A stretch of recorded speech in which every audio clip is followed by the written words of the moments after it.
Bonsoir les amis, et nous nous retrouvons donc pour la paracha de Behar Bechokotai. Cette semaine, c'est un petit peu spécial. La Torah, la paracha que nous lisons chaque semaine est toujours d'actualité. On trouve toujours dans la paracha quelque chose qui est en rapport avec ce que nous vivons. Et c'est ce que j'essaie de faire dans ces petites études que nous faisons ensemble tous les jeudis soirs. Et cette semaine, je pense encore plus que d'habitude.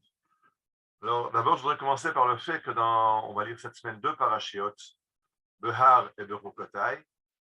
Behar qui parle essentiellement de la Shemitah, de l'année sabbatique, et Bechukotai qui parle des bénédictions et des malédictions que Dieu réserve à Israël, qui sont le baromètre, d'après le baromètre de notre conduite.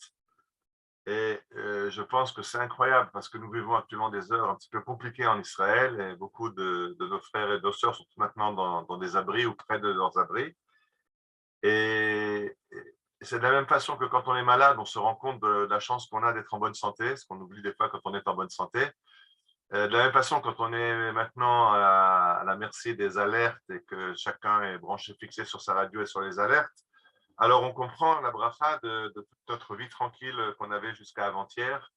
Et c'est pas évident que dans ce pays où nous sommes tellement entourés de tellement de personnes qui veulent notre mal, que la plupart des jours sont quand même des jours calmes, des jours sereins où on peut se promener en Israël et profiter de la nature et profiter du pays et vivre une vie normale. Alors, ces journées un peu spéciales nous permettent de reprendre la mesure et de comprendre et d'apprécier les journées tranquilles que nous avions et que nous aurons bientôt de nouveau, Bezrat Hashem.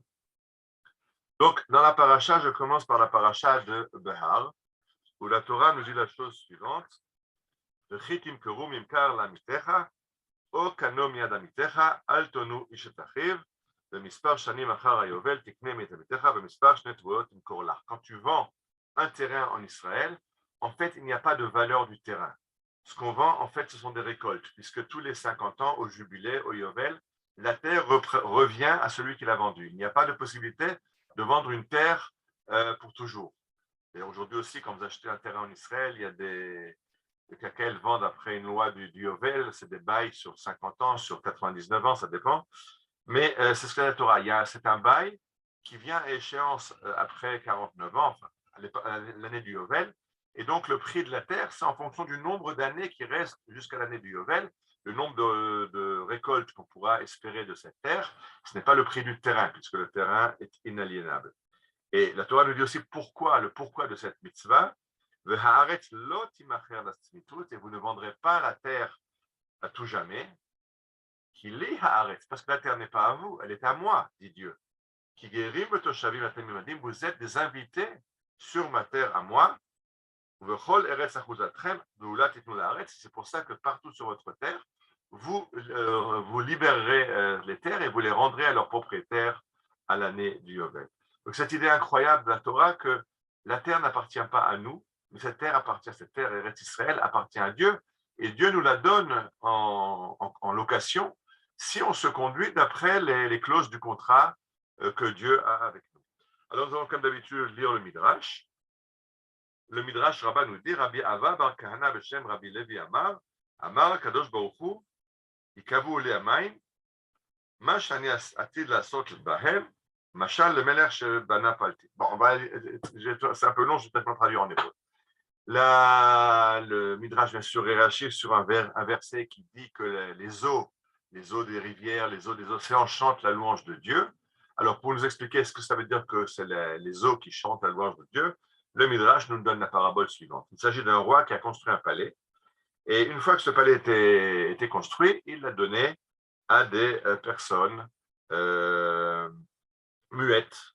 Et chaque matin, elles se levaient, et quand elles voyaient donc une partie des dépendances du palais ont été concédées à des gens muets, et chaque matin, quand ils voyaient le roi, ils venaient le saluer avec force, en gesticulant, puisque bien sûr, ils sont muets, ils ne peuvent pas parler, mais ils gesticulaient pour saluer le roi chaque matin. Et le roi dit, c'est quand même sympa d'avoir tous ces gens qui me souhaitent une bonne journée, qui me saluent. Si ces gens pouvaient parler, leur louange serait encore beaucoup plus belle. Alors il a concédé ce droit d'habiter au palais à des gens qui pouvaient parler. Et il s'est rendu compte que ces gens-là ne le saluent pas le matin, mais au contraire, ils disent, ben, ce palais est à nous, quoi. Pourquoi dire merci au roi? On l'a reçu, c'est à nous, on fait ce qu'on veut et on se conduit comme on veut. Et Dieu a dit, ah bon, vous ne comprenez pas que le palais est à moi, alors que le palais revienne aux premiers occupants qui, eux, savaient me remercier, et il chasse les personnes ayant capacité de parler, et il ramène de nouveau les muets. Dit le Midrash, c'est de ça qu'il s'agit. Dieu a créé un monde. Et dans ce monde qu'il a créé, il est écrit au début de la création dans le livre de Bereshit,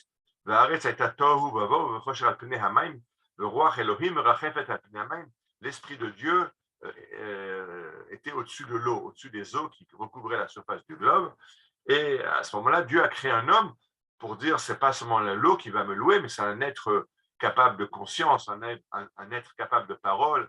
Et donc, il crée l'homme dont le but est de profiter du monde. Et ce seul devoir de l'homme est de remercier Dieu, de louer Dieu. Or, les hommes, une fois qu'ils sont sur Terre, on dit, bah, c'est à nous, on fait ce qu'on veut, on se conduit comme on veut. Qui c'est ce Dieu? Et il n'existe pas. On va même plus loin, il n'existe pas. Et Dieu a donc dit, bah, si c'est comme ça, que les eaux reviennent, et c'est comme ça que le Midrash dit, c'est pour ça qu'il y a eu le déluge. Le déluge a été l'anéantissement de l'humanité et ce retour au départ, puisque l'humanité n'est pas capable de comprendre pourquoi elle avait été mise sur cette terre, et cette raison est de louer Dieu.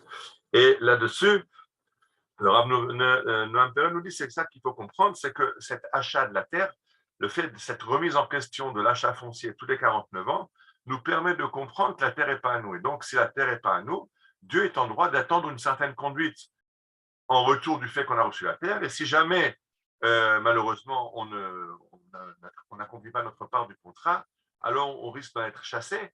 Et c'est ce qui va être dit dans la paracha d'après, la paracha qui nous parle des malédictions et qui nous parle de l'exil qui attend Israël, quand Israël ne remplit pas les causes du contrat. Et je pense que c'est extraordinaire parce que au début de la paracha de la semaine prochaine, la paracha de Kokotai, comme je dis, elle ne commence pas par des malédictions, elle commence par des bénédictions. Et une des premières bénédictions, shalom ba'aretz, vous aurez la paix sur la terre. Si vous faites la Torah, si vous accomplissez votre part du contrat, alors, natati shalom ba'aretz, je vous donnerai la paix sur votre terre, et vous dormirez dans le sommeil du juste, un sommeil paisible sans être dérangé. On comprend aujourd'hui tous ces gens qui n'ont pas un sommeil tranquille, mais qui doivent courir aux abris ou écouter la radio en pleine nuit si jamais il y a une attaque. Alors, la bracha, c'est qu'on peut dormir tranquillement sur nos oreilles. S'il n'y aura pas de bêtes sauvages, le glaive ne traversera pas votre pays.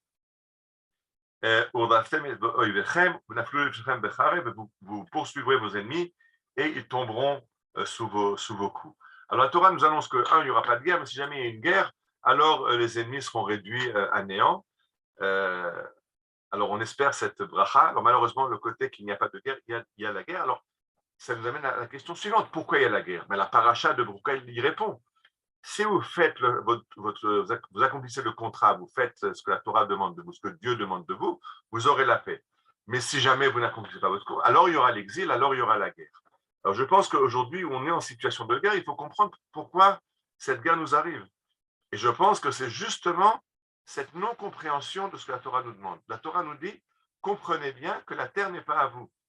Alors, qu'avait dit ce Midrash?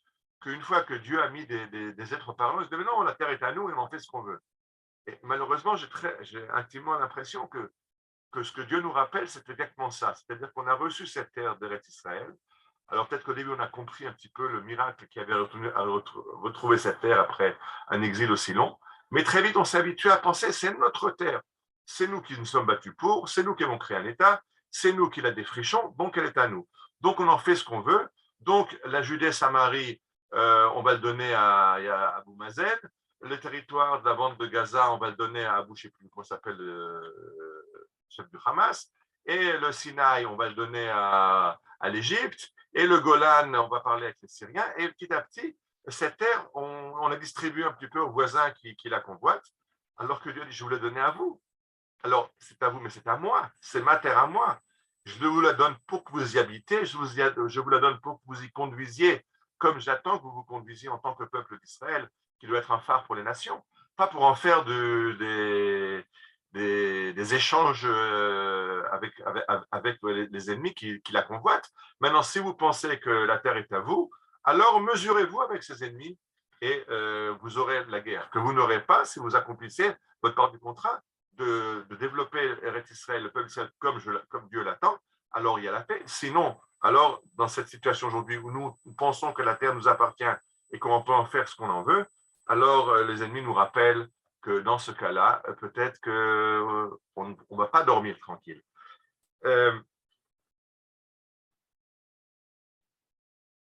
Ce qui était encore plus terrible, c'est que, alors non seulement on a donné, je rappelle que la bande de Gaza a été offerte aux Arabes en 2005, lors de du Guérouche. On a chassé les habitants juifs, on a détruit des villages juifs, on a donné cette terre pour avoir la paix. Dieu me dit, non, la paix, c'est moi qui la donne. Je vous donne la terre et je vous donne la paix. Vous ne voulez pas la terre, vous n'aurez pas non plus la paix. Alors ça, c'est ce rappel qu'on est en train de voir en ce moment.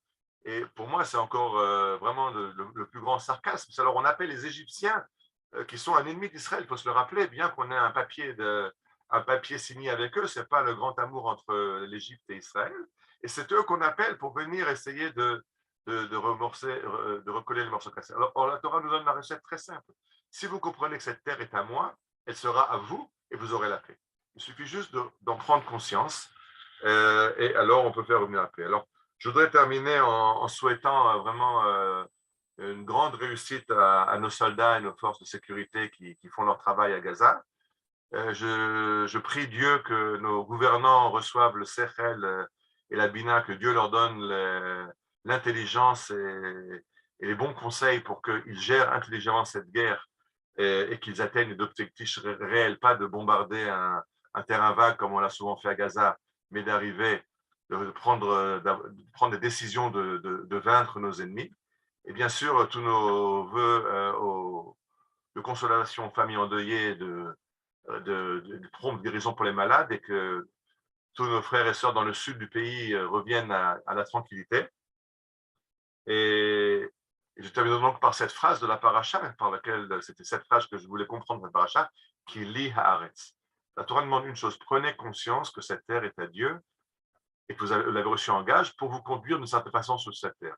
Du moment où on arrivera à le comprendre et à l'appliquer, alors on aura réglé nos problèmes. Tous ceux qui pensent que le problème est un problème sécuritaire, si on cède encore un peu plus à Bout 1 ou à Bout 2 ou à ce pays arabe ou à cette organisation terroriste, alors on ramènera le calme en Israël. On ramènera peut-être le calme jusqu'au prochain round. Si on veut une paix stable et durable, la Torah nous enseigne dans cette paracha comment arriver à cette paix durable, quand c'est une paix qui est garantie par Dieu, comme on le demande dans la prière, Oseh Shalom Imromav, c'est Dieu qui amène la terre, qui amène la paix. Hu Yaaseh Shalom Aleinu Valkol Israël, Amen. Le seul qui a les clés de la paix, c'est Dieu. Alors, bien sûr, notre armée fait son boulot, mais tant qu'on ne comprendra pas qu'il y a dans cette équation entre nous et les Arabes, on oublie quelqu'un qui est le participant majeur de l'équation, on a un petit problème ou un gros problème. J'espère que rapidement, on le comprendra et on arrivera à une paix stable et durable. Shabbat Shalom.